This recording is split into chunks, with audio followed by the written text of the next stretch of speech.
Assalamualaikum warahmatullahi wabarakatuh.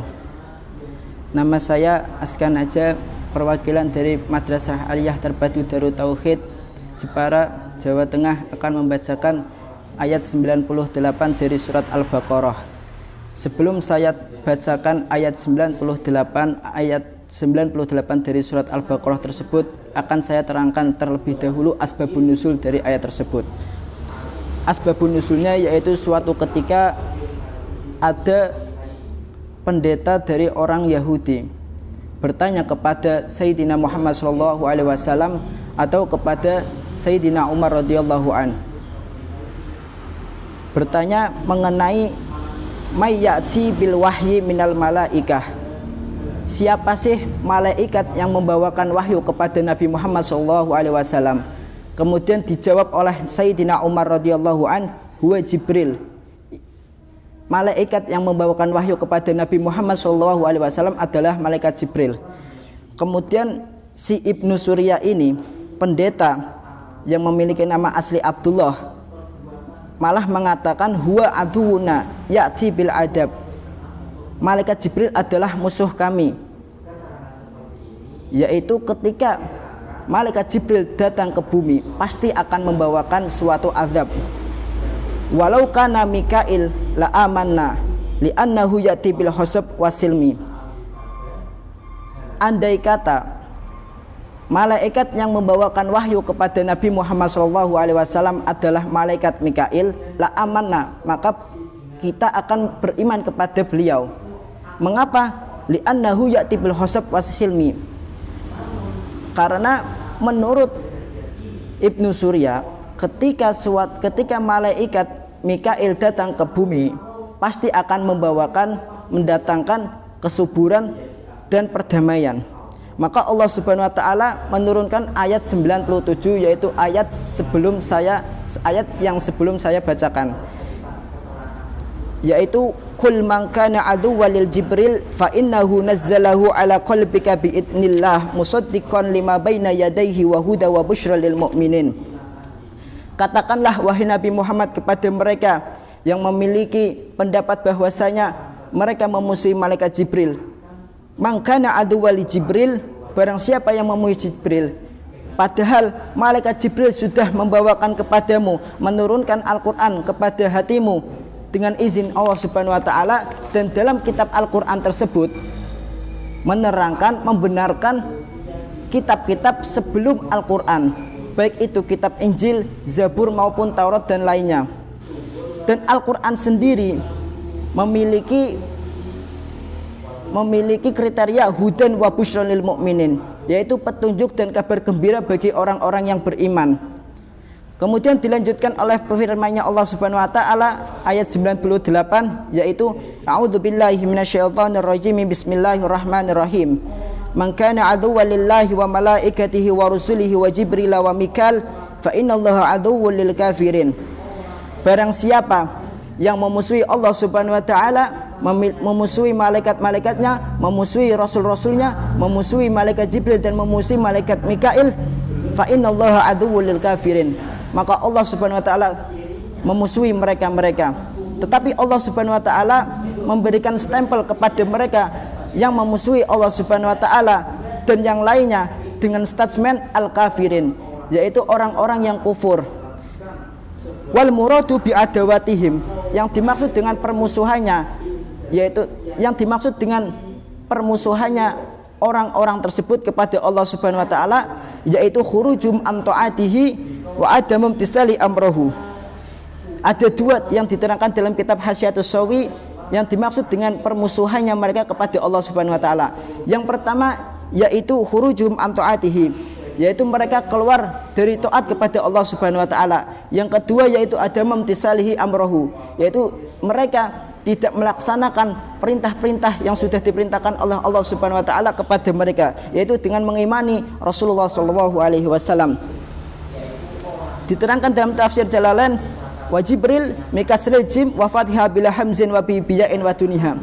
Penyebutan lafaz Jibril ada 4. Yang pertama yaitu Jibril, yang kedua yaitu Jabril, yang ketiga yaitu Jabroil dengan adanya ya, Dan yang terakhir yaitu tidak adanya ya dengan dibaca Jabroil. Dan diterangkan pula dalam kitab Tafsirul Jalalain, wa Mikail utifa alal malaikah min atfil khos alal am, yaitu lafadz Mikail ini diatafkan kepada lafadz malaikat dengan disebut atful khos alal am, yaitu mengatafkan lafadz yang khusus yaitu berupa lafadz Mikail kepada ma'tuf alaih yang masih umum berupa malaikat. Wa fi qiraatin Mikail bihamzin wa ya'in wa fi ukhra bila ya'in.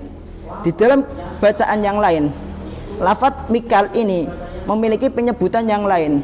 Yang pertama yaitu bihamzin waslin yang berupa Mikail, dan wafi ukhra bilayain. Yang kedua yaitu tidak adanya ya menjadi Mikail. Fa innallaha aduwwul lil kafirin au qa'ahum au qa'alahum bayanan li halihim. Kemudian akan saya bacakan juga ayat 99 dari surat Al-Baqarah. Sebelum saya bacakan ayat 99 dari surat Al-Baqarah tersebut, saya terangkan dulu terlebih dahulu mengenai asbabun nuzul dari ayat tersebut. Diterangkan dalam kitab Hasyiatus Shawi ketika sebelum Allah Subhanahu wa taala berfirman menurunkan ayat 99 surat Al-Baqarah tersebut, si Ibnu Surya tadi mengatakan kepada baginda Nabi Muhammad SAW dengan sebagai berikut: Ya Muhammad, majita nabi syai'in na'rifuhu wa ma anzalallahu alaika min ayatin bayyinah. Wahai Muhammad, mengapa engkau tidak datangkan kepada kami perkara yang kami sudah mengetahuinya, dan mengapa Allah Subhanahu wa taala tidak menurunkan ayat yang sudah sangat jelas di mana kami sudah mengetahuinya di dalam kitab-kitab tersebut.